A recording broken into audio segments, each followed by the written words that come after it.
Yo, what's going on, guys? So I decided to try this new series. Basically, it's gonna be how I got to where I am and how you can start a path in IT. Um, I think it's gonna be a good idea because the questions I get a lot, especially in this career field and people just getting into it, is how can I do what you're doing? How can I do this? How can I do that? And I think it's important to understand that everybody's path is different, but there's certain things you can do to speed your path along. So I'm going to try and address that in a couple of episodes. I'm going to try and go down different paths so that we can try and figure out, if you like something, you can watch the video and kind of see where you want to go if that's what you're trying to do. Another thing I think important to see is that someone like me, I got into the game way late. So someone like me shows that you can still do it even later in life and things like that. So let's go ahead and start. Number one, I apologize for the boxes. I'm actually moving, so that's why I haven't been streaming and stuff. But let's start with who am I, right? So number one, obviously I'm a streamer. I used to do video games and it was okay. I enjoyed streaming and I still play video games a ton.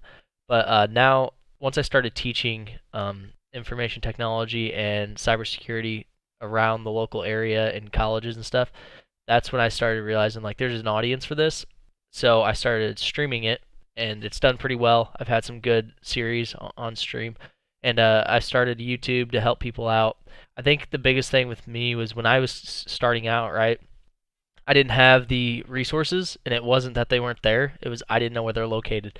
So that's where I want to come into play and help out people because it's not going anywhere. Cybersecurity is going to be here forever. Okay. So again, about me, I work for the government. I'm not going to tell you what I do or anything because security reasons number one. Um, but I work for the government. I am a ethical hacker, whatever they want to call it. I do have quite a few certs. I do have a top secret clearance in the government. Um, I do a lot of things. Like I do red team for the my state. I do a lot of election security stuff like that. Um, just a lot of different facets. There's all kinds of things you can do, right? But that's kind of me. My background is mainly government oriented. I teach commercially, or I should say on the civilian side, however you want to call it. Um, and I love doing it. But for the most part, my background is government related. Okay. Now that doesn't mean that that's a necessity or anything like that. It just means that's where my focus is geared. So that's a little bit about me. I'm not going to dive too much into me other than how I got here, right? So I'm 28, and like I said earlier, I came in the game late. A lot of people might say, well, you're 28, that's not late, but it is in IT. Okay, so a lot of the guys I work with, they went to vocational high schools, so they were learning IT at 15 and up. A lot of them, went straight into college, got a cybersecurity bachelor's degree, and then a master's, and then got in the career. I took a little different path. I played basketball in high school, or I mean in high school and then college. I was that kid that didn't care what I did. You know what I mean? I'm just playing basketball. That's all I cared about. Uh, Needless to say, it didn't work out. I got hurt. Whatever. Left school, joined the military. Loved what I did. Got out of the or didn't get out of the military. Got back from the military. Excuse me. And then was a lineman. If you guys don't know what a lineman is, it was like climbing poles, working on lines, stuff like that. So I did that for 5 years, and I really liked it. But I got to a point, and I think this is where it kind of hits people. I got to a point where I had always been interested in cyber. I had always, I still did it on my own. I messed around with it. I did little things here and there, playing around with stuff, but I never had a professional background in it.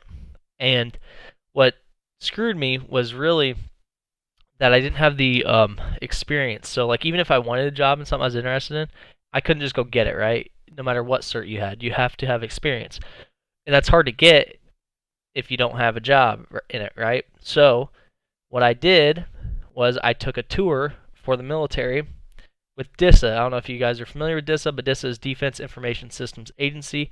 They run the networks for the military. Okay, so I took a tour with them and I traveled the world for a long time, just base to base to base to base to base, working on their IT stuff. And what this did was it gave me the experience. Okay, it gave me another great experience traveling the world. And I just got to do all kinds of really cool stuff. Okay, and then big companies like that, or I don't know if you could even consider them a company or a government entity, whatever you want to call them, but big organizations like that, they usually pay for certs. Okay, so while I was doing this, I started getting certs, and I started having them pay for them. Now this was a way for me because at the time I made plenty of money, but I'm traveling so much, it's very difficult to actually sit down, study that material, and go take that test because I might study that material and then schedule the test, and then they might say, you're traveling, and I missed that appointment. So that would happen. So I started taking classes through them and then taking the test through them as well. And this helped me out a ton. This is where I got my CEH, Security Plus, um, Linux Plus. I had the government pay for it, like a bunch of different certs that I had the government pay for. So the benefit of this, obviously, is that someone else paid for it, right? None of those certs are really that expensive anyway, so it's not a huge deal, but it is a nice perk. Um, but anyway, needless to say, I didn't really start hacking seriously, I should say, until I was about 25. And the reason that's a big thing is, that, like I said, that's late in the game for a lot of these people. Um, so I kind of did everything backwards. What I did was I started deep in the woods here. I went straight into hacking when I got hired on at my current position, and I went straight into straight security. Okay. Well, then I started to realize there's so much more I had to learn because, yeah, you can defend everything all day long, but if you don't know the basics, if you don't know Active Directory, if you don't know basic Windows operating systems, services, if you don't know Linux basic services, systems, things like that, web servers, if you don't understand those back end processes, I could all day long scan it and say, hey, there's a vulnerability here, but I don't actually know what that is. I don't actually know how that's working, okay? And that's what happened to me. I went in, dove deep into the hacking world, learned as much as I could, and I got to a point where I said, okay, this is awesome. I know all this stuff, but I couldn't tell you what's actually happening on their end. I can tell you what's happening on my end. I'm getting in. I know how to do this. So it was more of a script kiddie role with a lot of knowledge and experience, if that makes sense. But I didn't have that back end knowledge of ever administrating those systems, using those systems in that way. So that's where I took the role I'm in now and started basically, I guess you could say, not experimenting because it's not, I mean, I know what I'm doing, but it's more of just learning as much as I can. Just even if I know what's going on, diving deeper into those processes, diving deeper, deeper, deeper, and learning as much as you can about the systems. And so this is where you kind of have to have the ambition for it, right? So if you just kind of like IT and you're like, it makes good money, it's a decent job, whatever, you're not really gonna you're gonna be mediocre and you're gonna waver. You're gonna find a place where you just become complacent, and that's fine if that's what you want to do. But if you want to be really good, depending on what you want to do, then you need to have an ambition for it. You need to love it. So my plan with this series is basically to dive down each different avenue of cybersecurity and kind of explain what you need to get in that position and how you need to set yourself up for the best success. One thing I will tell you guys, I'm not advocating that everybody join the military. I'm not advocating that everybody work for the government. I'm not. But those positions are always going to be there and are always there. Okay? That's the only reason I'm saying that is simply because it's a very good way for people to get the experience without having to basically kill themselves figuring it out. Okay? So what I'm going to do is I'm going to show you guys a couple of things that you need. Like I said, my path was not the correct one, but it got me to where I was. So there is no incorrect and correct, I guess I'd say. So what I'm going to show you here is, first thing, this is, in my opinion, the first cert everybody should get. Okay? So this is just CompTIA's website. Super simple, and I'll show you if I can find it here. Where's their okay, so this is the Security Plus. Okay? So this is the boot camp, okay? $2,500 really isn't bad if you think about it. You go to college a semester, that's pretty much it. The $500 is actually not bad still because you get the exam voucher and the retake voucher. The test itself, I think, is only $300. I think. Don't quote me on that. But Security Plus basically says you know the bare minimum to where you're not going to destroy the system or do something. Basically, it allows them to hold you accountable in a sense. So what I mean by that is if you delete something you weren't supposed to, they know that you had the bare minimum knowledge to know that you probably shouldn't have done that. Okay, that's pretty much all it does. Now, a lot of companies and every government entity requires this as a minimum, Security Plus. Okay, now I don't always agree with that because I've seen really smart people that just know how to take tests but aren't very good on systems. But I definitely think there needs to be a baseline. I don't want to be the one that has to decide that. They did for me. I think it's a good baseline. It is what it is. It's a 90-minute exam, pretty easy. You could get the book. The book's on Amazon, and you could study for 2 weeks. Hard study and not like just kind of skimming through the book, unless you're really smart and already have experience. But you could hard study for 2 weeks. You go take the test, and you have Security Plus. You could do this before you even graduate high school if you wanted to. I recommend this for everybody. The reason for it is simply most companies require this as a bare necessity to even get like a help desk position or any IT position at all. So this will help you get in the door. That's all it's going to do. Don't expect this to be some insane thing that changes your life, but it will help you get in the door, okay? So it says here 96% of managers use certifications as criteria. That's true. I've found that certifications are way more important than degrees or anything. Experience obviously outweighs it. But usually when you have an interview, unless it's an entry-level position, you're going to have an interview and you're going to have a technical interview. So what that means is you're going to have the interview, which is your basic interview. Hey, tell me a time where you ran into conflict with 2 employees and what you did. Okay, something like that. Simple interview. The next one's going to be a little bit more technical.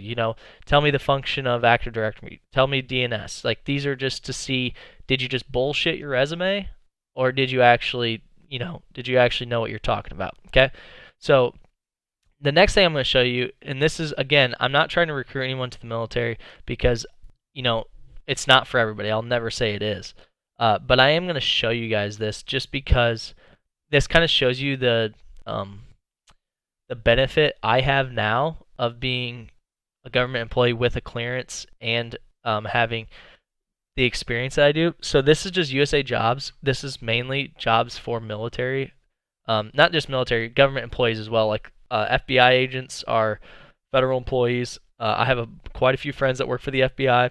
I could get hired on the FBI if I wanted to. But a lot of these, so I'm just clicked on information technology. That's all I clicked on. So the reason this is important, right, is if you look, now the first page is usually because I didn't select a location. They'll just say multiple locations. That's because they're just trying to hire all kinds of people, right? So if you look, you're looking at pretty decent pay already off the gate. So you can see that just starting out, you're looking at, for some of these higher level positions, you're looking at $75,000 to $100,000 starting out, okay? That's pretty good money to start out. I mean, you're talking about starting pay here.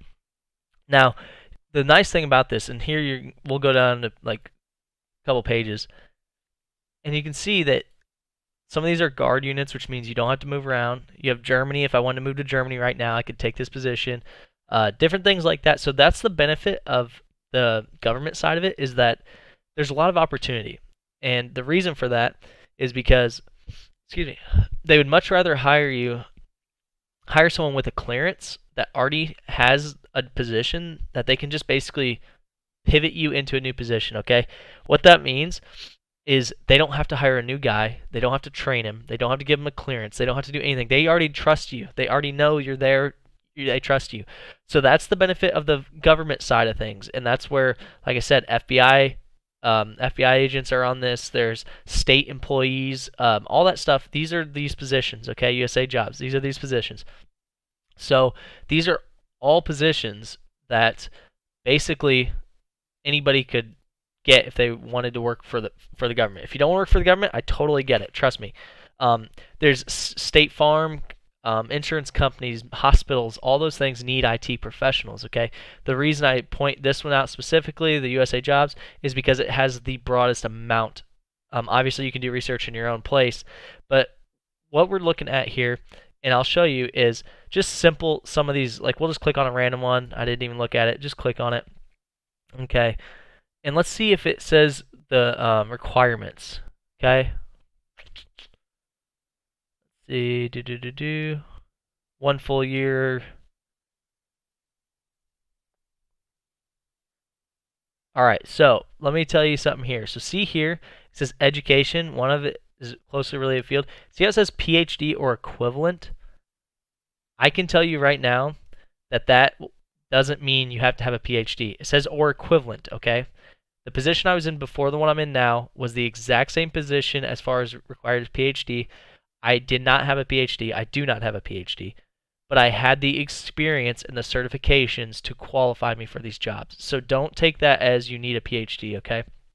So now let's dive into some of the lower certs, if you will, okay? I think I had actually. Did I still have that up? Yeah, I still have this up. Okay, so now let's dive into, like, if you, let's say you didn't want the Security Plus, okay? Or let's say you didn't feel comfortable with it, because a lot of people, whether you believe it or not, don't feel comfortable jumping into it. It is a hard test if you've never worked with computers, okay?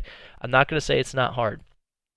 But what I will say, and you can see here, is their certifications more specialized. And that's what we're going to dive into as the series grows. So this one is just kind of an overview of what we're looking at, different certs that we're looking at right now. This is a little bit about me, just kind of introducing you to it. And then as this goes, we're going to kind of dive into, do you want to be a network engineer? Do you want to be a cybersecurity professional? Do you want to be a database manager? Or do you want to be just a project manager? Do you want to be an engineer? I mean, there's a million different things you can do. But we're looking right now into just this is getting you in the door, okay?